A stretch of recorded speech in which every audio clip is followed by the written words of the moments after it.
Frankly কৈ আছোঁ কথাটো, যেতিয়াৰ পৰা কোভিড আহিছিলে আমাৰ দেশত তেতিয়াৰ পৰাই পুঁজিৰ আপোনালোকে জানে যে অলপ অভাৱ হৈছে। এতিয়া অসম চৰকাৰতো পইচা নাই। আপোনালোকে যদি ভালকৈ ৰিপৰ্টটো লয়, অসম চৰকাৰৰ পুঁজিৰ কাৰণে ভুগি আছে, যাৰ কাৰণে আমাৰ মুখ্যমন্ত্ৰী ডাঙৰীয়া ঋণ ল'ব লগা হৈছে। ঋণ লৈ পেলাই বিভিন্ন ধৰণৰ আঁচনি হাতত লৈছে। তো এতিয়া যি অসম চৰকাৰ, এতিয়া আমি যি SOPD টকাটো পাওঁ, অসম চৰকাৰে ৰিলিজ কৰি দিব লাগে। আৰু ইমান দিন টকাৰ অভাৱৰ কাৰণে অসম চৰকাৰে আমাক দিব পৰা নাই। কিন্তু কেইদিনমান আগত কেবিনেট বৈঠক হৈ গ'ল, কেবিনেট সিদ্ধান্ত লৈছে যে টকাটো সোনকালে দিব লাগে। যোৱা বছৰ কিন্তু ইমান দেৰি হোৱা নাছিলে। যোৱা বছৰ আমি সোনকালে পাইছোঁ। এনেকুৱা নহয় যে যোৱা বছৰত দেৰিকৈ পাইছোঁ, এই বেলিও পাই আছোঁ, এনেকুৱা নহয়। যোৱা বছৰ আমি জুন জুলাইতে টকাটো পাই গৈছিলোঁ। কিন্তু যি পুঁজিৰ অভাৱ চলি আছে, অসম চৰকাৰৰ ৰেভিনিউও কমি গৈছে, আৰু অসম চৰকাৰে যি ঋণত ভুগি আছে, সেইকাৰণে তেওঁলোকৰ ছিষ্টেমত অলপ প্ৰব্লেম হৈ আছে কাৰণে আমাৰ অলপ দেৰি হ'ল।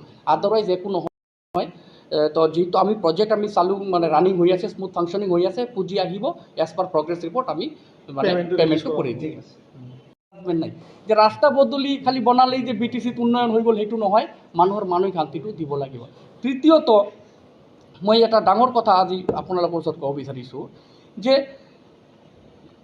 BTCত আগতে ছাপ্লাইৰ খেলা আছিলে, খালি ছাপ্লাই। আপোনালোকে নিজে গৈ চাব, আগতে যিটো CD ডিপাৰ্টমেণ্ট আছিলে, যেতিয়া BTCত টকা সোমাইছে এক সপ্তাহ শেষ। Supply only procurement.